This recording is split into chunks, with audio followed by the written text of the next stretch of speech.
साथियों नमस्कार। मेरे 41वें वीडियो में आपका स्वागत है। Linguistic diversity in India series के तहत मैंने अपने 38वें वीडियो में उत्तराखंड में बोली जाने वाली भाषाओं के बारे में जानकारी दी थी। अपने 39वें वीडियो में मैंने उत्तराखंड की भाषाओं के राजनैतिक और सांस्कृतिक संदर्भों के बारे में बताया था। अपने 40वें वीडियो में मैंने गढ़वाली भाषा की बहुभाषिकता के बारे में बात की थी। आज के वीडियो में मैं उत्तराखंड की एक और भाषा कुमाऊनी में बहुभाषिकता पर बात करूंगा। मैं कुमाऊं क्षेत्र में बोले जाने वाली तमाम भाषाओं की बहुभाषिकता पर बात नहीं कर रहा हूं, क्योंकि वह अभी फ़िलहाल मेरे लिए एक बड़ा विषय है और जिसके बारे में अभी मेरे पास अध्ययन की कमी है। मैं केवल यहाँ पर कुमाऊनी भाषा की बहुभाषिकता पर बात कर रहा हूँ। उत्तराखंड राज्य दो भागों में बटा हुआ है, कुमाऊं मंडल और गढ़वाल मंडल। कुमाऊं मंडल में के ज़्यादातर क्षेत्रों में कुमाऊनी भाषा बोली जाती है। वर्तमान में कुमाऊनी के अंतर्गत नैनीताल, अल्मोड़ा, पिथौरागढ़, बागेश्वर, चंपावत तथा ऊधम सिंह नगर ये 6 ज़िले आते हैं। इनमें से पिथौरागढ़ के धारचूला तहसील के अंतर्गत दारमा, ब्यास तथा चौदास घाटियों में रंग भाषा क्षेत्र, मुनस्यारी तहसील का जौहारी भाषा क्षेत्र तथा चंपावत पिथौरागढ़ जिले के राजी भाषा क्षेत्र व ऊधम सिंह नगर जिले के थारू बॉक्सा भाषी क्षेत्र को छोड़ दिया जाए तो कुमाऊं में कुमाऊनी भाषा बोली जाती है। कुमाऊनी भाषा की बहुभाषिकता और विविधता को समझाने के लिए आज के वीडियो के कंटेंट को 3 सब थीम्स में बांटा गया है। ये सब थीम्स इस प्रकार हैं। पहला, कुमाऊनी के प्रकारों में विविधता और बहुभाषिकता। दूसरा, कुमाऊनी के शब्दों की विविधता और बहुभाषिकता। और तीसरा, कुमाऊनी के वर्तमान स्वरूप के बनने में शामिल सांस्कृतिक प्रक्रियाओं की विविधता और बहुलता। इन सब थीम्स पर बात करने के लिए मैंने 2 संदर्भों का उपयोग किया है, यानी 2 किताबों का और 2 सोर्सेस का इस्तेमाल किया है। एक संदर्भ है उत्तराखंड की भाषाएं नाम के वॉल्यूम में कैलाश चंद्र लोहानी, उमा भट्ट, चंद्रकला रावत द्वारा कुमाऊनी नाम से लिखा गया अध्याय, और दूसरा संदर्भ है शेर सिंह बिष्ट द्वारा लिखित और साहित्य अकादमी द्वारा प्रकाशित कुमाऊनी शीर्षक की किताब। इन दोनों संदर्भों के स्क्रीनशॉट आपके स्क्रीन पर दिख रहे हैं। आइए अभी बात करते हैं पहले थीम पर, कुमाऊनी के प्रकारों में विविधता और बहुभाषिकता। कोई भी समाज बिना भाषा के नहीं रह सकता और अतीत में कुमाऊं में रह रहे समाजों की भी अपनी भाषा रही होगी, जिसका विकसित रूप वर्तमान कुमाऊनी में देखा जा सकता है। कुमाऊनी भाषा में अनेक मानव समूहों और जातियों के द्वारा बोली जाने वाली भाषाओं के शब्द शामिल हैं, परंतु उसकी मूल शब्द संपदा आष्टिक परिवार से संबद्ध आदि मानव समूह जैसे डोम, मुंडा, कोल, भिल, नाग, यक्ष आदि द्वारा उपयोग में लाई जाने वाली भाषा से निर्मित बताई जाती है। प्रागैतिहासिक काल में कोल, किरात तथा बाद में उत्तर पश्चिम से आए दरद, खस, पिशाच तथा शक, हूण, गुज्जर आदि मानव समूहों ने यहाँ की शब्दावली तथा भाषा को प्रभावित किया। वैदिक छंदस, संस्कृत, प्राकृत और बाद में विशेष रूप से शौरसैनी, अपभ्रंश तथा आंशिक रूप से पूर्वी राजस्थानी ने कुमाऊनी की भाषा संपदा को बढ़ाने के साथ ही इसके ध्वनिगत और रूपगत पक्षों के निर्माण में भी योगदान दिया। मध्यकाल में गुजराती, मराठी, बांग्ला, पंजाबी तथा कुछ विदेशी भाषाओं जैसे अरबी, फारसी, अंग्रेजी और सर्वाधिक रूप में हिंदी ने कुमाऊनी के शब्द भंडार को समृद्ध किया और इसके संरचनागत पक्ष को प्रभावित किया। बहुभाषिकता और विविधता की दृष्टि से विचार करें तो कुमाऊं में 5 भाषाएं बोली जाती हैं। ये हैं कुमाऊनी, राजी, भोटिया जिसे शोका भी कहते हैं, बुक्सा और थारू।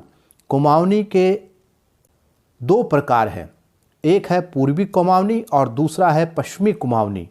पूर्वी कुमाऊनी के भी 4 प्रकार हैं, कुमैया, सौरियाली, सीराली तथा अस्कोटी। पश्चिमी कुमाऊनी के 6 प्रकार हैं, खस परजिया, चौगरखिया, गंगोली, दनपुरिया, पछाई, रौ चौबैसी। कुल मिलाकर कुमाऊनी के 10 प्रकार हैं। अल्मोड़ा जनपद पश्चिमी कुमाऊनी भाषा क्षेत्र के अंतर्गत आता है। खस परजिया इसकी केंद्रीय बोली है जो अल्मोड़ा शहर उसके आसपास के क्षेत्रों में बोली जाती है। खस परजिया को ही कुमाऊनी भाषा का मानक रूप मानने का आग्रह रहा है।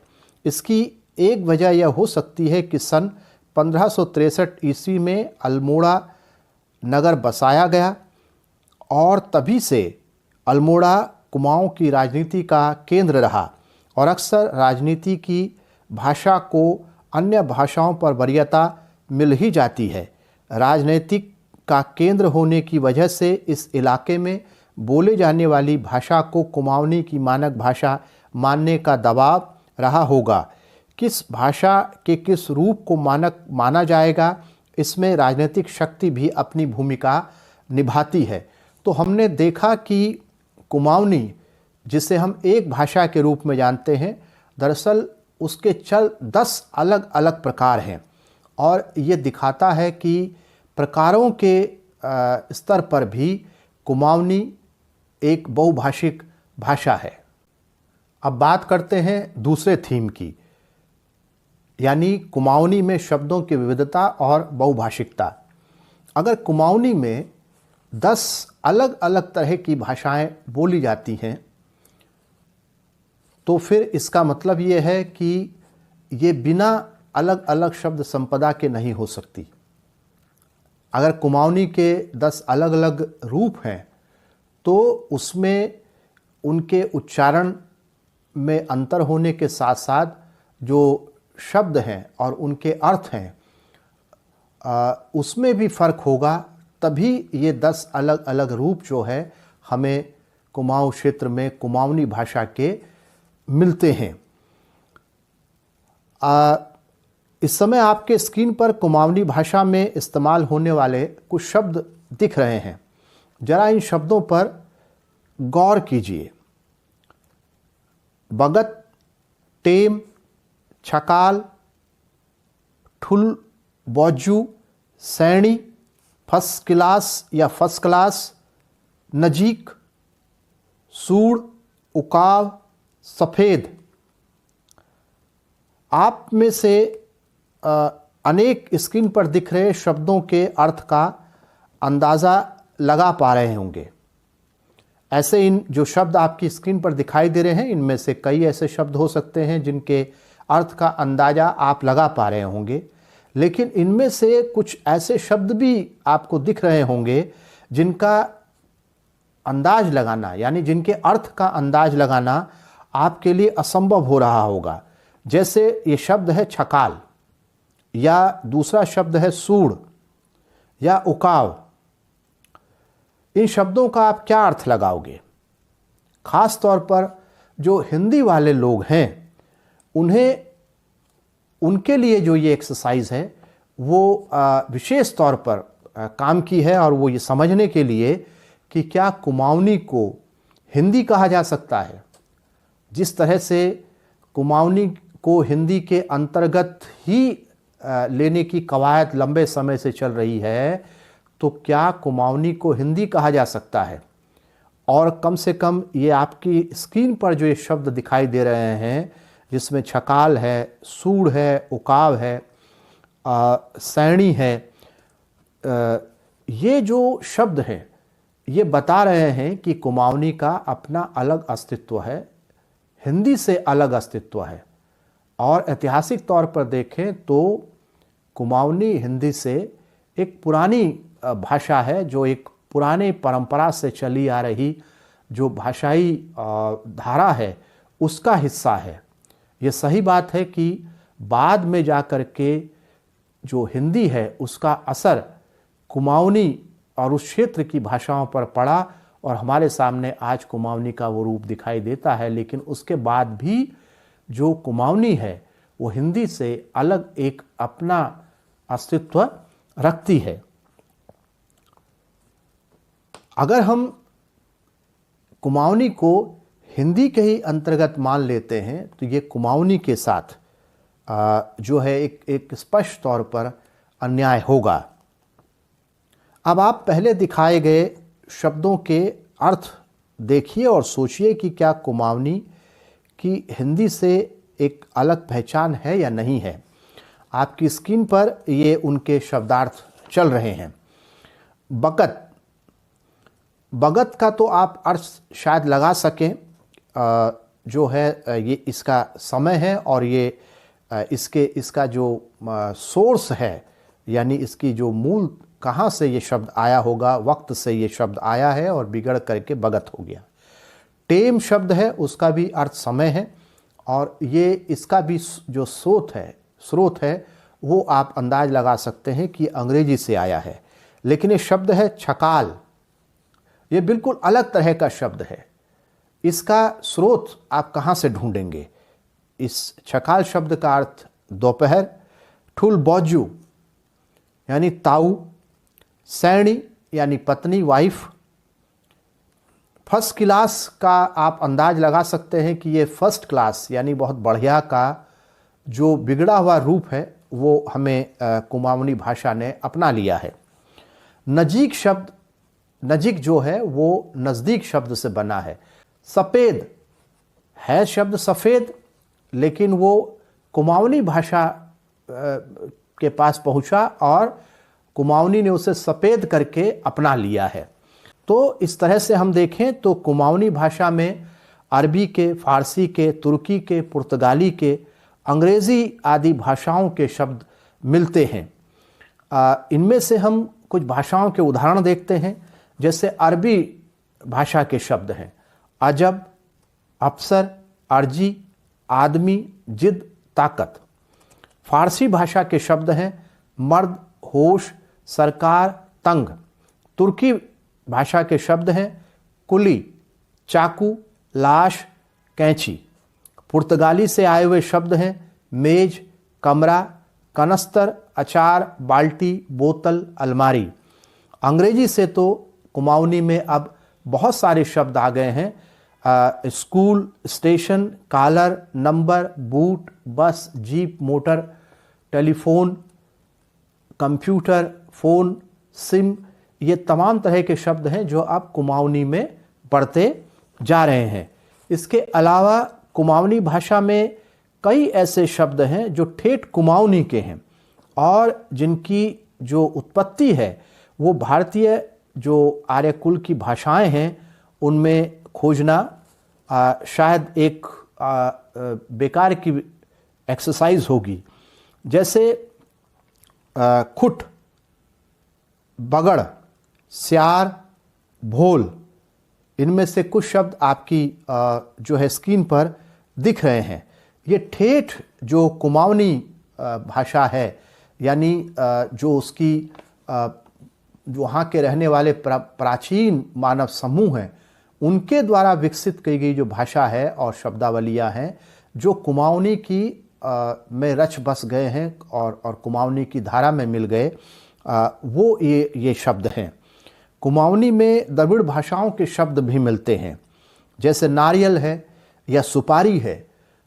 इन दोनों शब्दों का जो चलन है वो द्रविड़ों की देन है। तो इस तरह हम देख रहे हैं कि पहली थीम में हमने समझने की कोशिश की कि प्रकारों के स्तर पर जो कुमाऊनी है उसकी बहुभाषिकता जो है कितनी है।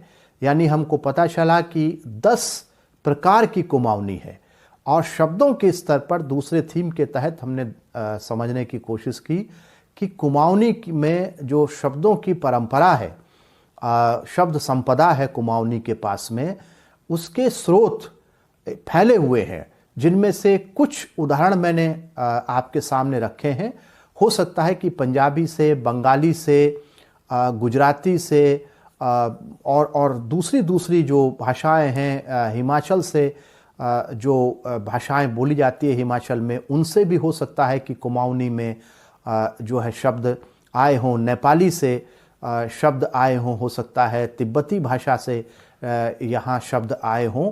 तो जो है उसके लिए अलग से अध्ययन और जो है स्रोतों को तलाशने की ज़रूरत पड़ेगी। अब हम तीसरी थीम पर बात करते हैं, कुमाऊनी के वर्तमान स्वरूप के बनने में शामिल सांस्कृतिक प्रक्रियाओं में विविधताएं। गढ़वाल की तरह ही कुमाऊं में भी अलग अलग समय पर अलग अलग मानव समूह अलग अलग दिशाओं से आए और यहाँ बस गए। एक मानव समूह के आने से कई बार पहले से रहते आ रहे मानव समूह को यहाँ से भागना पड़ा। यहाँ आने और बसने की प्रक्रियाओं में उनके आपसी संघर्ष, हारने और जीतने, एक दूसरे पर अत्याचार करने, एक दूसरे के साथ सहयोग करने आदि की अपनी अपनी ऐतिहासिक कहानी है।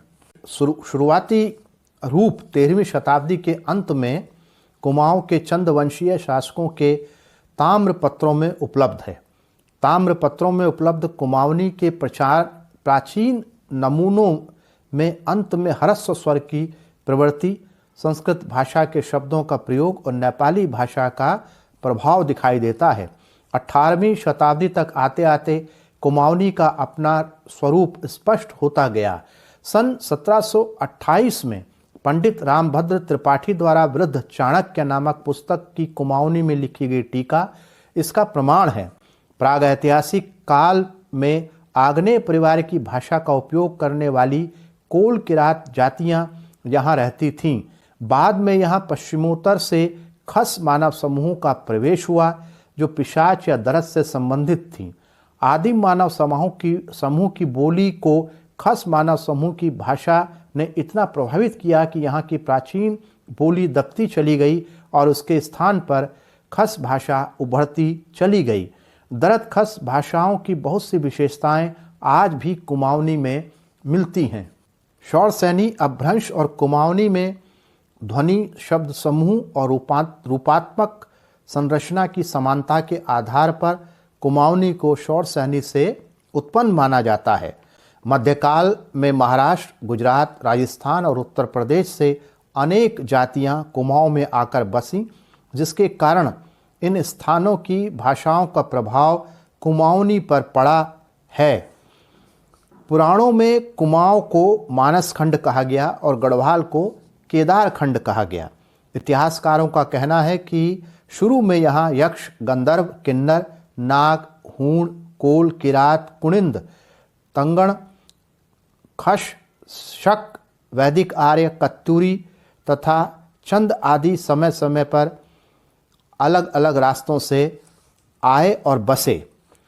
खशों को आर्यों की एक अलग जो है शाखा माना गया, उसको जो है बिल्कुल अलग नहीं माना गया। खशों के कुमाऊं में आने से बहुत पहले यहाँ पर यक्षों, गंधर्वों, किन्नरों तथा नागों का शासन था। अगर उनका शासन था तो जाहिर सी बात है कि उनकी भाषाएं और उनकी अपनी अपनी जो बोलियां हैं वो भी रही होंगी और यह संभव है कि इन भाषाओं बोलियों के बहुत सारे तत्व कुमाऊनी भाषा में यानी वर्तमान कुमाऊनी भाषा में अभी भी मौजूद होंगे। वे लोग शांतिप्रिय, कला प्रेमी और सौंदर्य प्रेमी थे तथा कामदेव और कुबेर की पूजा करते थे। इसके बाद जो शक्तिशाली जातियां यहाँ आईं, उन्होंने अपने से पहले के मानव समूह को हराकर यहाँ पर शासन किया। कहा जाता है कि कोलों को किरातों ने हराया, किरातों को शकों ने और खसों को वैदिक आर्यों ने हराया। तो कुमाऊं में समाज के सबसे नीचे स्तर पर जीने को मजबूर कर दिए गए शिल्पकारों को कोलों का वंशज बताया जाता है। किरातों को वैदिक साहित्य में अनार्य कहा गया। कुमाऊं की वर्तमान राजी जनजाति को उन्हीं के किरातों का वंशज माना गया है। लगभग सभी साहित्यकारों का मानना है कि कुमाऊं के शिल्पकारों को छोड़कर बाकी की सभी जातियां और मानव समूह बाहर से आकर कुमाऊं में बसे। कुछ ऐतिहासिक सबूतों के आधार पर उत्तराखंड में मौर्यों का शासन बताया जाता है। मौर्यों के बाद यहाँ कुनिंदों का शासन रहा। कुछ इतिहासकारों की माने तो उत्तराखंड के जौनसार भाबर में रह रहे जौनसारी कुनिंदों के वंशज जान पड़ते हैं। मौर्यों के बाद गुप्त साम्राज्य का भी उत्तराखंड से संबंध रहा। 7वीं से 11वीं शताब्दी तक उत्तराखंड के कुमाऊं और गढ़वाल में कत्यूरी राजाओं का राज रहा। 12वीं सदी में नेपाल के मल्ल शासकों ने कत्यूरी शासन को समाप्त कर दिया। कत्यूरियों के राज की समाप्ति के बाद कुमाऊं में चंद और गढ़वाल में परमार या पवार राजाओं का शासन हुआ। कुमाऊं के चंपावत से चंद शासन पूरे कुमाऊं में फैला और 16वीं सदी तक लगभग पूरा कुमाऊं चंद राजाओं के अधीन हो गया। 1560 ईस्वी में राजा बालो कल्याण चंद ने अपनी राजधानी चंपावत से अल्मोड़ा स्थानांतरित की।